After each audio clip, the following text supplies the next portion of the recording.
Okay, put and move south. Good stuff here. And I removed all of my tile spacers because I'm not certain, but I'm pretty sure that actually you keep acting for as long as you have, I guess eligible actors, but also action points. So I was wrong about that. This is going to be really interesting. So now the dynamic between a variable number of action points per side with the variability of movement points with the ability of units to just keep acting until basically they're eliminated or removed from the map. That's very interesting. And by the way, another thing I realized is that I guess, right, I know what so I believe that you can take an air unit from your staging area, like this NATO fighter unit, conduct an air mission. So let's say you do an air bombardment offensive. When it's done, if it survives, I guess this goes to the reinforcement box here. And then from the reinforcement box, you can pay to deploy a reinforcement. So then this one would go from the reinforcement box, I think, to the staging box, and then you pay again for another area. Now that's several action points to rotate an air unit like that, but I don't think there's anything that prevents that. I've not run into anything. So this is going to be very interesting and incredibly dynamic, I think. So back to the coalition. 13 action points for the coalition. I'm just going to go back to my offensive in the east here with the Chinese. And so now I'm going to look at an airborne operation. So here's again the 15th Chinese Airborne Corps there at Karame, which is also a minor base, military base. So I'm using all optional rules, although I will emphasize that I'm picking up here with airborne assault, I mean. Yeah, airborne assault. You know what? Well, I'm going to go ahead and do airborne assault. This doesn't make tactical sense. It doesn't, but I'm going to try the airborne assault on Sime there with the garrison unit there. Again, tactically not a good choice, but allows me to talk about airborne assault. So an airborne assault is, again, it's an optional rule. It costs 2 action points, so let me go in order here. This is conducted like airborne movement, with some exceptions. So I'm declaring airborne assault. I keep saying airborne assault action. I'm going to expend 2 AP, so we're going from 13 down to 11. That's 2 action points. Move 1 airborne unit adjacent to an enemy. I guess it's anywhere, so he's going to go.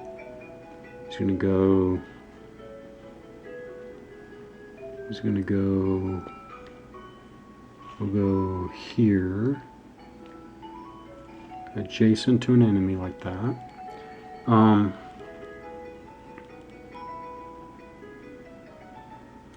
Oh, well actually it says via airborne movement, so does that mean I still have to roll? That would be interesting. How does that work? Airborne movement I thought was a 2die6 roll. It's not much of an assault if I can't get to my target. Move 1 element adjacent to enemy occupied hex. Well, that doesn't. Airborne movement. Yeah, it's 2 dice. That doesn't make sense. It's why. Again, it's not much of an airborne operation if I can't get there, which I can't get there. This is silly. 1, 2, 3, 4, 5?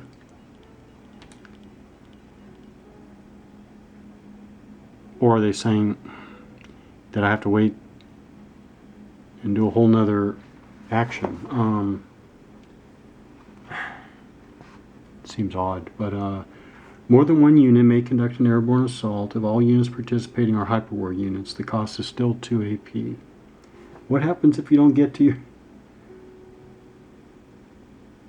Something got messed up here, I think. That's the number of hexes. 1, 2, 3, 4, 5.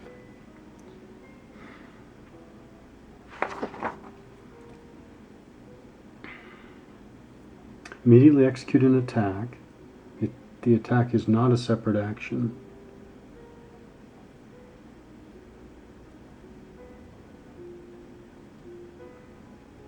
That's weird. Air, naval, and SF support may be used.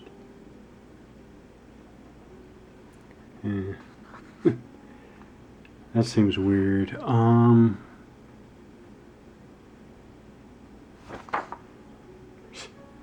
Is that what was intended?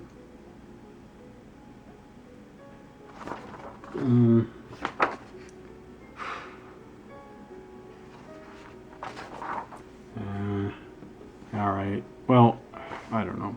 I guess play the rules as written. So I guess that's it. That's the action. So I guess next action I could continue by rolling again. Actually, I know I'm going to get to my target. Alright, while I'm looking at the coalition side looking north to Russia, I want to talk about 6th generation warriors. They are an SF unit. They have 6 GW as their identification. So 6th generation warriors, 2+. So we know they're hyperwar units with a combat value of 2. On the back, nothing. Okay. Opt. What's opt?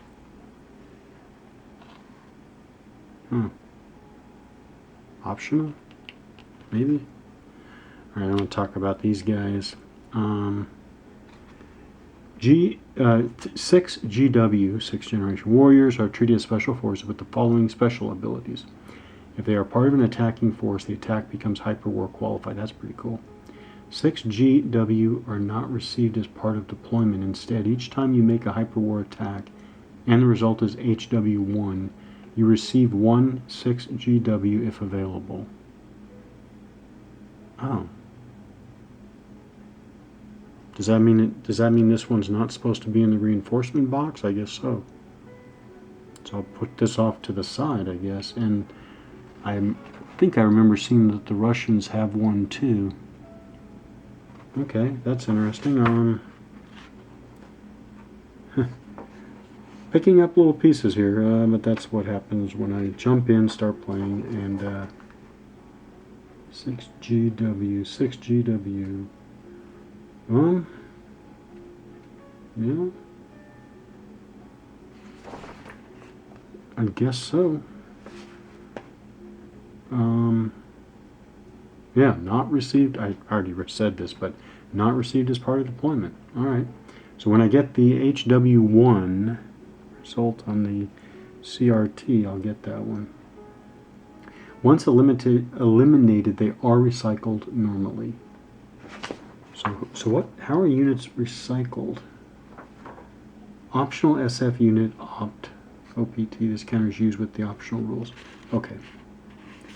That's that. Recycling. Is that what they call it? Recycling. When are units completely out of the game?